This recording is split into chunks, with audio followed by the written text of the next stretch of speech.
This is my true story. For 30 years, I trusted two people more than anyone, my wife and my brother. They were my world, my strength, my reason to live. I shared everything I had with them. We built a life together side by side. I believed love and family could never betray me, but I was wrong. The truth came to me only after my wife died, when I read her will and saw my brother's name written on everything I owned. My heart stopped. Before I tell you what I did next, tell me where you're watching from, and please subscribe so my story can reach more people. For 30 years, I trusted my wife and my brother more than anyone else in this world. They were the two people I thought would stand by me no matter what happened. My wife was my partner in everything. My brother was my blood, my other half since childhood. Together, they were the pillars of my life. I built everything I had around them, never doubting their loyalty or love. I started my business with my brother. We were young, full of dreams. I handled the finances, and he managed the operations. We worked day and night, helping each other through every struggle. My wife was there through all of it. She took care of the home, encouraged us, supported our plans.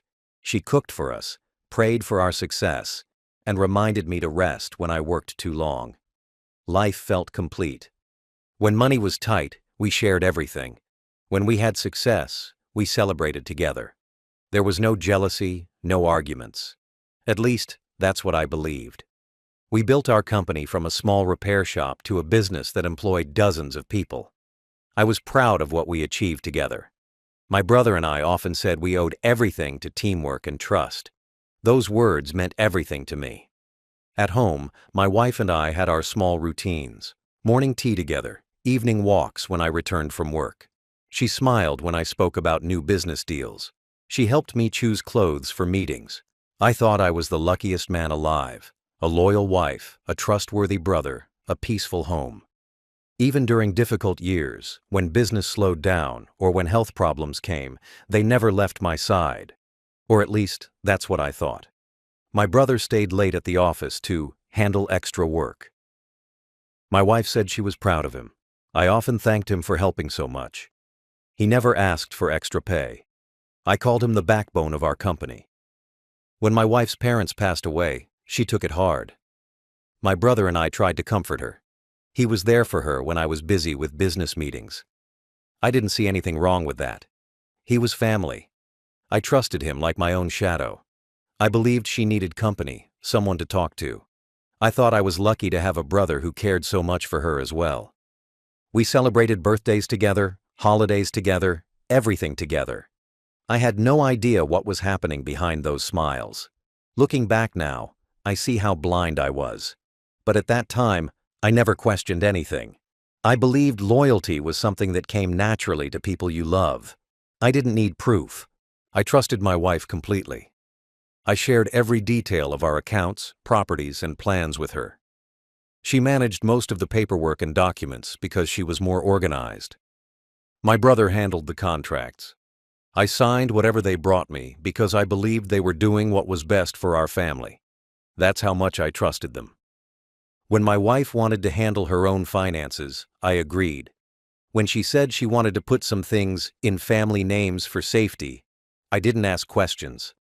I thought she meant our children, our relatives. I never imagined she meant my brother. The thought never even crossed my mind. Even when I noticed small changes, my brother calling her more often, her spending more time outside, I brushed them aside. I told myself it was just family closeness, that I was being silly to even think something bad. That's how deep my trust was. I had no doubt in my heart. For 30 years, I lived in that faith. I believed love was real, that family could never betray you.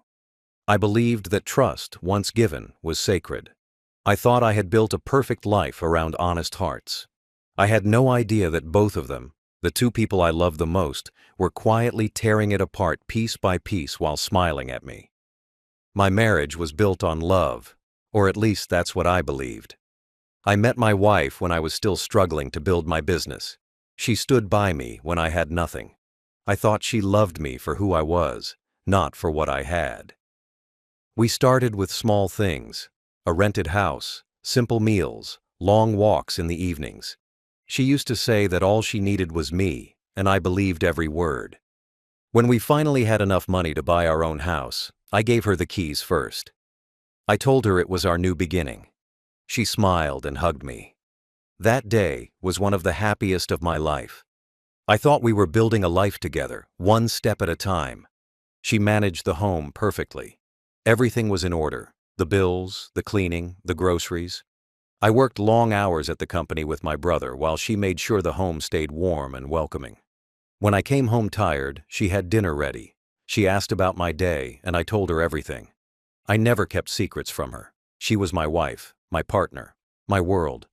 She wasn't just a good wife, she was smart. She handled our documents, the house papers, the bank details. I trusted her completely.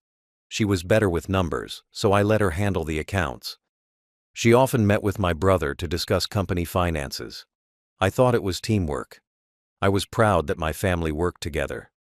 Over the years, our life grew better. We traveled sometimes, visited relatives, and helped people in need. People used to call us the perfect couple. My brother always joined us during holidays. He was close to both of us. I used to joke that he was like her second brother. I didn't know then that he was much more to her. When small disagreements happened, I always gave in first. She would get upset about small things, me being too busy, me not spending enough time at home. I thought it was normal in marriage. I didn't argue much, I just tried to make her happy again. I didn't know that her heart was already drifting somewhere else. Sometimes she came home late after meeting an old friend. Sometimes my brother stayed late at the office and said he was working on reports. I never questioned them. I thought, why would I? These were the two people I trusted the most. I was blind, but I didn't know it. My brother had always been single.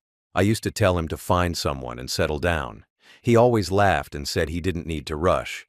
My wife used to smile and say that some men just liked freedom. I didn't see the hidden meaning behind those smiles. I didn't see how comfortable they had become around each other. Too comfortable. Even when small things seemed off, like her phone always being silent or my brother visiting when I wasn't home, I told myself I was imagining things. I had no reason to doubt either of them. They had both been by my side for so long. Trust had become my weakness. Looking back now, I see how easy it was for them. They knew my habits. They knew my heart. They knew exactly how to keep their secrets safe. I was too busy trying to build a future for all of us, while they were already building one without me. Still, at that time, I was happy. Truly happy. I believed my marriage was strong. I believed my wife loved me the same way I loved her. I believed my brother respected me. I didn't realize that the two people I prayed for every night were slowly turning my faith into a lie. For 30 years, I saw only what I wanted to see. I didn't look deeper. I didn't question. I didn't suspect. I thought love and loyalty were unbreakable. But I was wrong. The foundation of my marriage was not love anymore. It was deception wearing a smile. The signs were always there.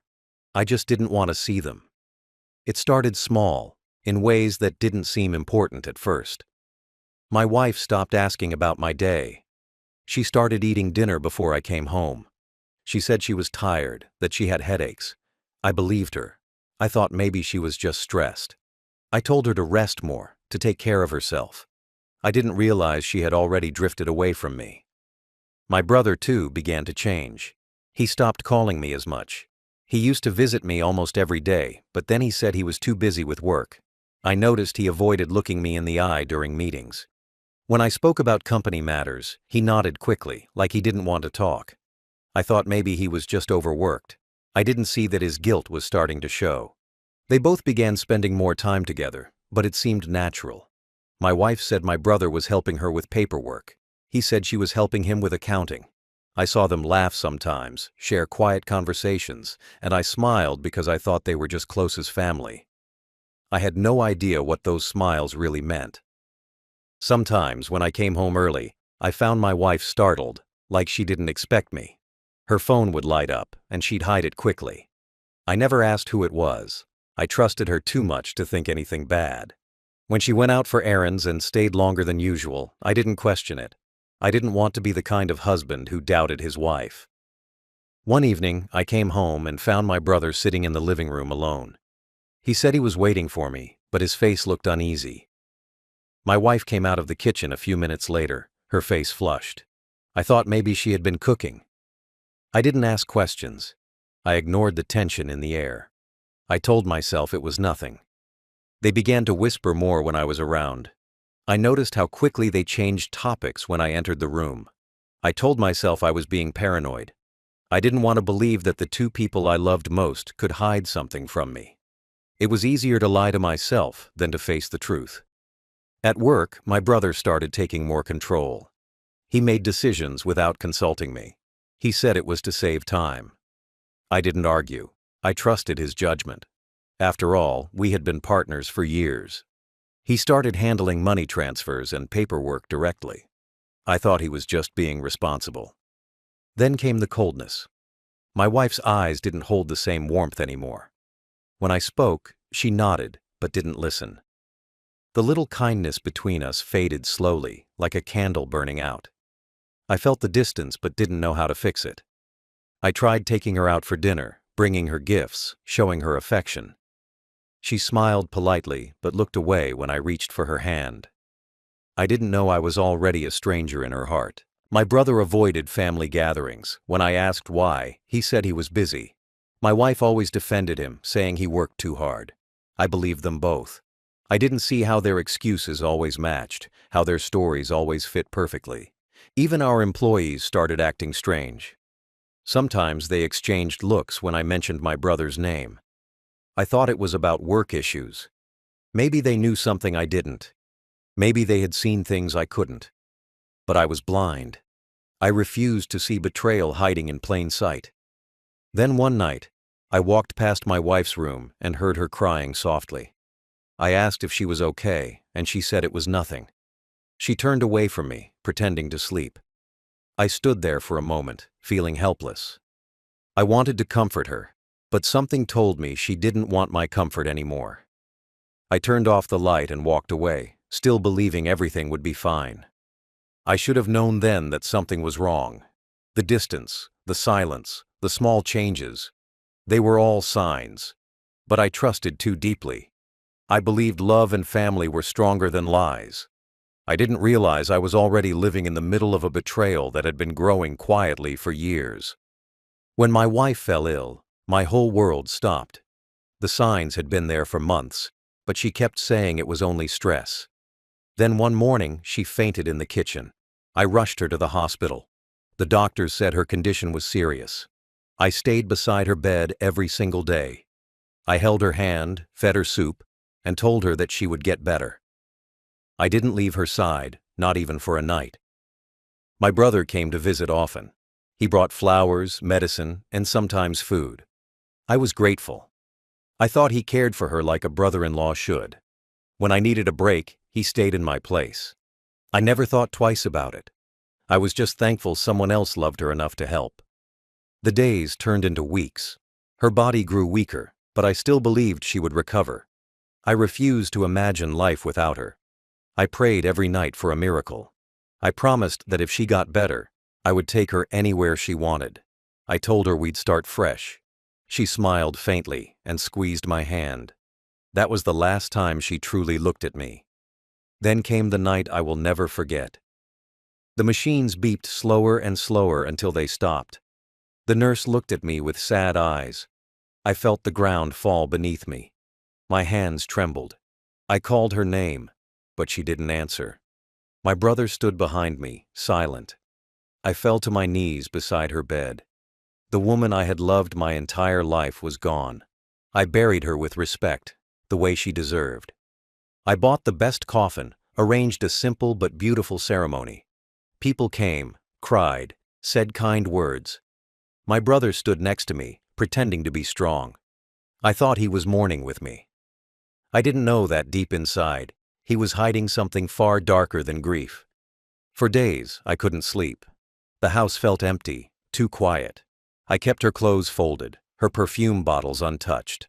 I ate almost nothing. Every corner reminded me of her laugh, her voice, her presence. My brother came every day, telling me to move on, to focus on work. He acted like he cared, but I could see something cold in his eyes when I wasn't looking. Friends and relatives visited for a while, then stopped. That's what happens after loss. People go back to their lives. You're left with memories that don't fade. I tried to distract myself with work, but every paper, every file reminded me of her. I couldn't think clearly. My brother took over most of the business duties. I let him. I didn't have the energy to care. I trusted him, as always. Weeks later, I received a call from the lawyer. He said we needed to go through her will. I didn't want to. It felt too soon. But he insisted.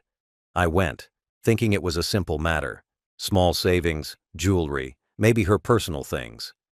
I didn't imagine that this meeting would destroy whatever pieces of peace I had left. I dressed in the same suit I wore at her funeral. When I sat in the lawyer's office, my hands were still shaking. My brother came too, acting calm. I thought he was there to support me. The lawyer opened a folder and began reading. His voice echoed in the room, but at first I didn't understand what he was saying. He read out the first property, not mine, not ours, in my brother's name. Then the second one. Then the business shares. Every single thing was going to him. My mind went blank. I couldn't breathe. I interrupted him and asked to see the papers. My name wasn't there. Not once. Everything had been signed over to my brother months before she died. My chest went cold. My heart felt heavy. I sat there in silence while my brother looked down, pretending to be surprised. But I could see the truth in his eyes. He knew. He had known all along. And she had helped him. That moment broke me more than her death ever could. Losing her body was painful, but losing her trust, her loyalty, and her honesty was something I could never recover from. The woman I loved for decades had left me nothing but emptiness. The brother I grew up with had taken everything. I sat in the lawyer's office as he kept reading. My name never came up. It felt like every word he spoke was a knife cutting through everything I believed in. I looked down at the table, trying to understand how this happened. My wife had always handled the papers, the accounts, the house documents. I signed what she asked without reading, trusting her completely. I thought she was protecting our family. But she wasn't. She had been protecting someone else. The lawyer showed me the signed pages. Her handwriting was clear. Her signature was perfect. Every line said the same thing. Everything I built, everything I owned, every part of my life, belonged to my brother. The company shares, the savings, the properties, even the house we lived in. All transferred legally. No mistakes, no confusion, only betrayal.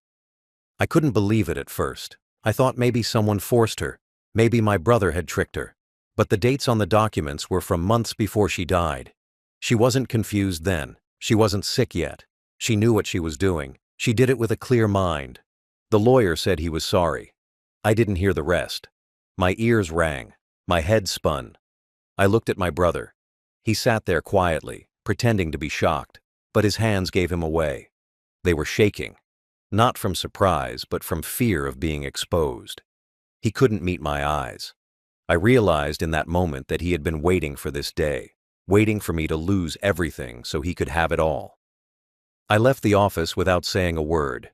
I walked out into the street, holding the copy of the will in my hand. The world around me felt empty. Cars passed, people talked, but I heard nothing. The only sound in my head was her voice saying she loved me. Those words used to make me smile. Now they made me sick. When I got home, I sat in the same chair where she used to sit. The house felt colder than ever. I looked around at the walls we painted together, the pictures we hung side by side. Every memory felt like a lie. I took out the will and read it again, line by line, trying to find something, anything, that said my name. But there was nothing. I had given her everything, and she left me with nothing. I stayed there all night. I didn't sleep. I couldn't eat. My mind kept asking the same question. Why? What did I do wrong? I worked hard. I stayed loyal. I never hurt her. Why did she choose him? Why did she trust him more than me? The answers never came. Only silence. The next day, I went to the office. My brother was already there, acting normal. giving instructions like nothing had happened. Everyone looked at me with pity, like they knew before I did. I realized they must have seen things, heard rumors. Maybe they all knew. Maybe I was the only one blind. I felt small, invisible, like a fool living in a story everyone else understood. That evening, I opened her old drawers at home. I found letters, receipts, and one hidden envelope. Inside were documents with both their signatures, business accounts, travel records, shared investments. They had been working together for years, building something behind my back. My hands trembled as I held the papers. The truth wasn't just betrayal. It was a plan. A plan that started long ago. I sat on the floor surrounded by papers and memories. Every smile she gave me, every kind word he said, now looked different. I realized I'd been living in a play where everyone else already knew the ending. The love I believed in was only a cover for greed. The discovery destroyed me. It wasn't about the money or the house. It was about trust. I could rebuild wealth, but I could never rebuild faith.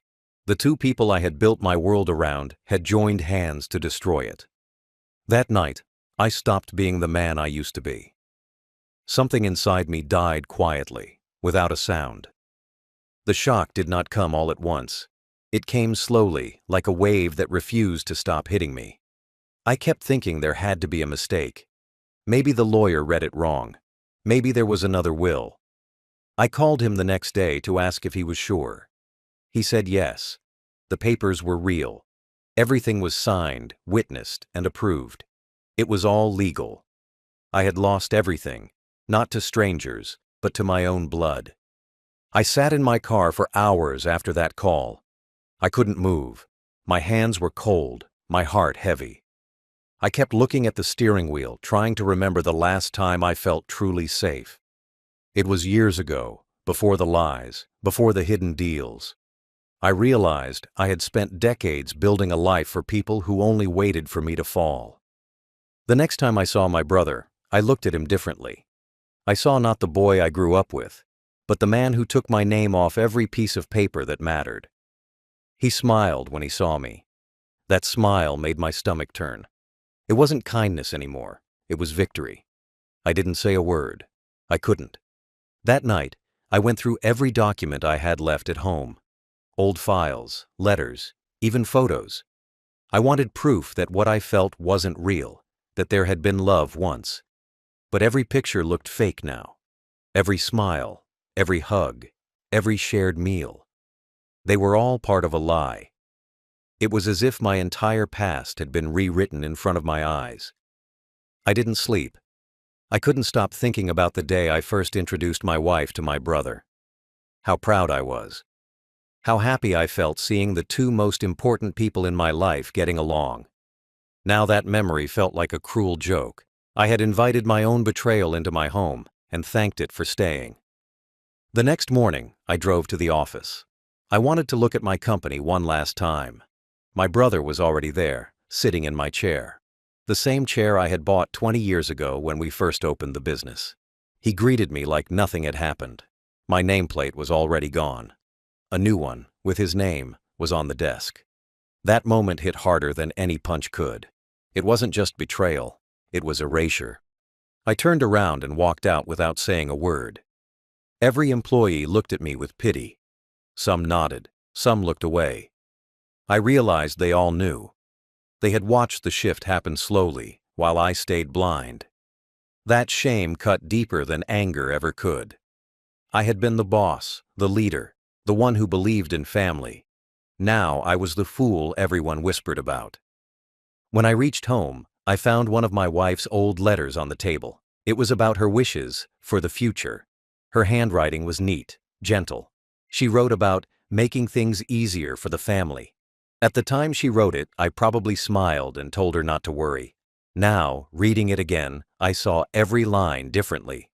Family had meant my brother. Making things easier had meant pushing me out of my own life. I spent days in silence. The phone rang often, friends, relatives, even my brother. But I didn't answer. There was nothing to say. Every sound, every knock on the door felt heavy. I didn't want sympathy. I didn't want explanations. I just wanted peace. something real, something untouched by lies. One evening, I walked into the empty bedroom. Her clothes were still hanging in the closet. I sat on the bed, staring at the empty space where she used to sleep. I thought about all the nights I had held her hand, all the promises we made, and then I thought about the will, with his name written on everything. The love that I thought was mine had never been mine at all. The shock didn't fade that night. It didn't fade for months. It changed me completely. I stopped trusting easily. I stopped believing words without proof. The two people I would have died for had buried me long before I knew it. That was the day I learned what real loss felt like. Not losing money, not losing a home, but losing the truth you built your life on. The truth did not arrive suddenly. It came in pieces, one after another, until the picture became clear. I began to see everything I had missed for years. The way they talked, the times they disappeared together, the lies hidden in ordinary days. It all made sense now. The betrayal had not started recently. It had been growing quietly for a long time, maybe even before I noticed the first cracks in our marriage. I went through old records again. My wife's phone bills showed frequent calls to my brother. Some were in the middle of the night. I found travel tickets booked under both their names for business trips I never went on. She told me those trips were for medical checkups. My brother said they were for clients. Now I knew the truth. They were for each other. There were shared bank accounts too. I didn't understand at first how I missed them. The transfers were small, regular, hidden between company payments. It looked like business transactions, but it wasn't. It was money moving between them. They had built something secret, something they never meant for me to see. One evening, I opened my old laptop and found emails between them. They weren't love letters, they were plans, discussions about shares, documents, and how to prepare things in case of something happening to me. I read every word in disbelief. They had already decided what would happen after I was gone.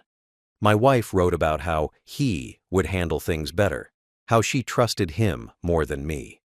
That line hurt more than anything else. I started remembering all the times I ignored my instincts, the way my brother would show up when I wasn't home, the way she defended him when I got suspicious.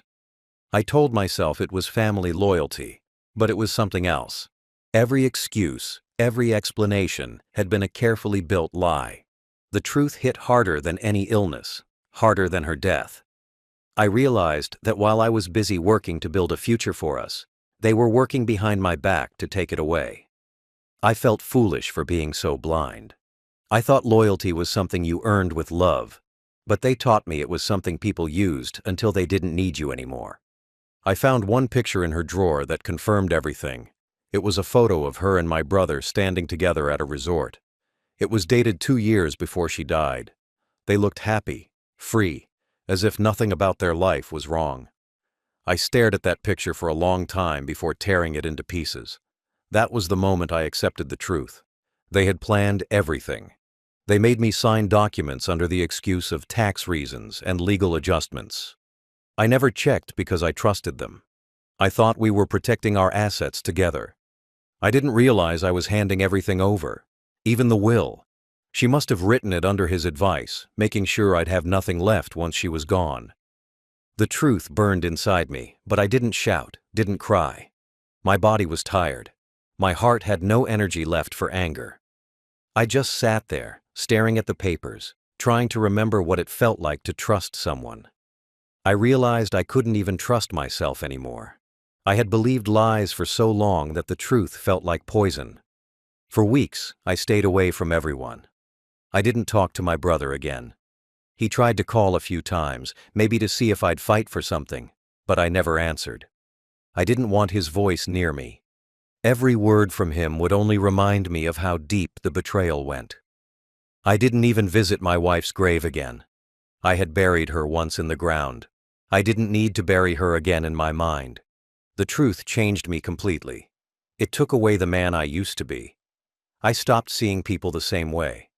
I learned that sometimes the ones you trust most are the ones who study your weakness longest. They wait for the perfect moment, and when it comes, they take everything. Not just money, not just property, but your faith in love, your peace, and your sense of family. After the truth came out, my life collapsed piece by piece.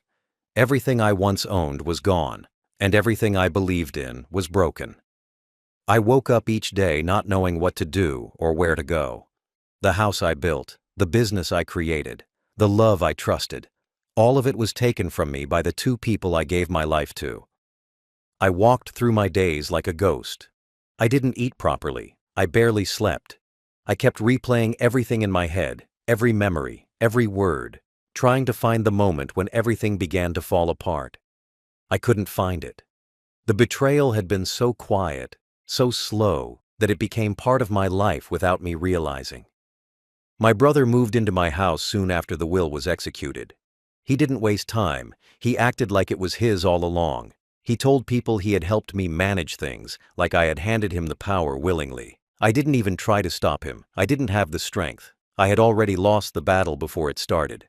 I tried to go back to the office once, but the guards, the same ones who used to greet me with respect, didn't let me in. They said my name was no longer on the company records. I stood outside the building I built from the ground up, watching my brother's car pull into the parking lot. He saw me, but he didn't look surprised. He just drove past me, like I was no one. That moment crushed the last bit of pride I had left. I went back to my small rented room that night and sat on the floor. I had a few old clothes, a bag of documents, and a few photos I couldn't bring myself to throw away. That was all I had left after 30 years of hard work. My stomach hurt from hunger, but my heart hurt more from betrayal. I stared at the wall for hours, wondering how a man survives after losing everything. Days turned into weeks. I avoided everyone. I didn't answer calls, didn't visit relatives, didn't explain what happened. Some people asked, but I just said I was fine. I didn't want pity. I didn't want fake sympathy from those who used to envy me when I was successful. I just wanted silence. At night, I kept seeing their faces in my dreams, my wife smiling, my brother standing beside her. I woke up sweating, angry, confused. Sometimes I wanted to hate them both, but I couldn't. The love I had for them didn't disappear. It just turned into something heavier, something that hurt to carry.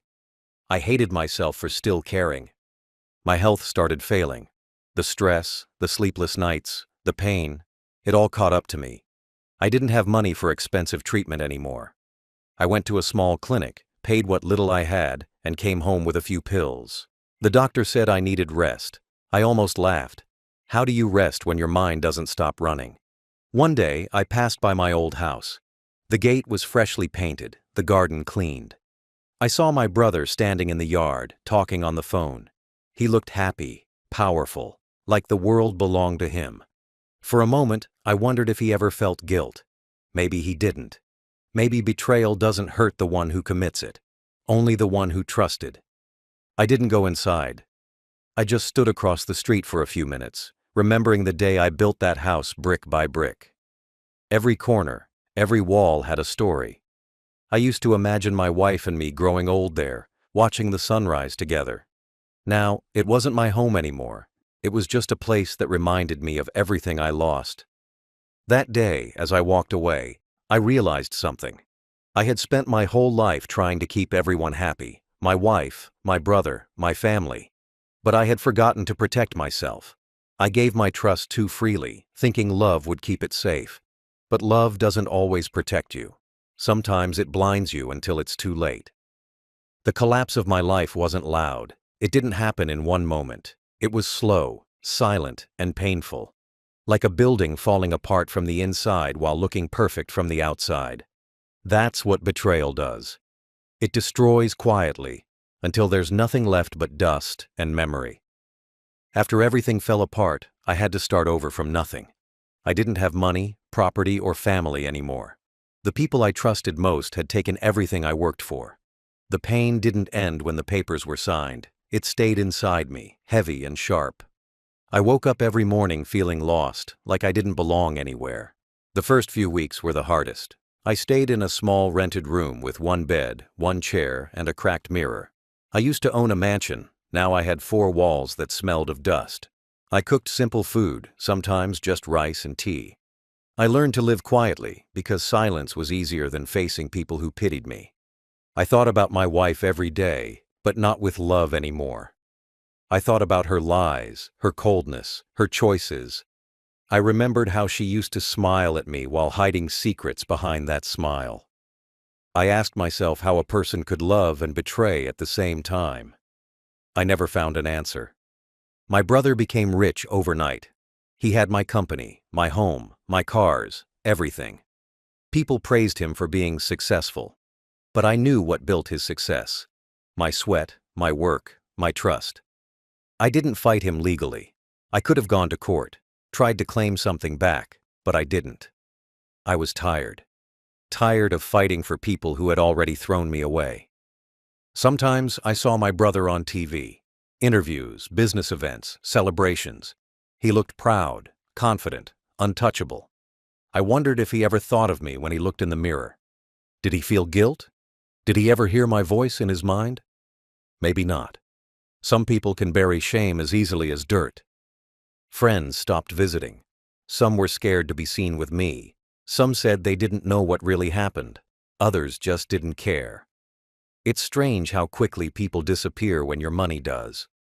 I learned then that loyalty is a rare thing. People respect success, not character. They follow power, not truth. One evening, I passed by my old office again. I watched workers coming out. They looked happy, carrying bags with my company's logo on them, the same logo I had designed years ago. My name wasn't on it anymore. I stood there until the lights went off, remembering the day I opened that office with a dream. That dream didn't belong to me anymore. I went home and sat in silence for hours. I tried to cry, but no tears came. I had cried too much already. I wasn't angry anymore. Just empty. The kind of emptiness that feels like cold air inside your chest. That's when I realized I didn't want revenge. I didn't want them to suffer. I just wanted peace. Slowly, I started doing small jobs to survive.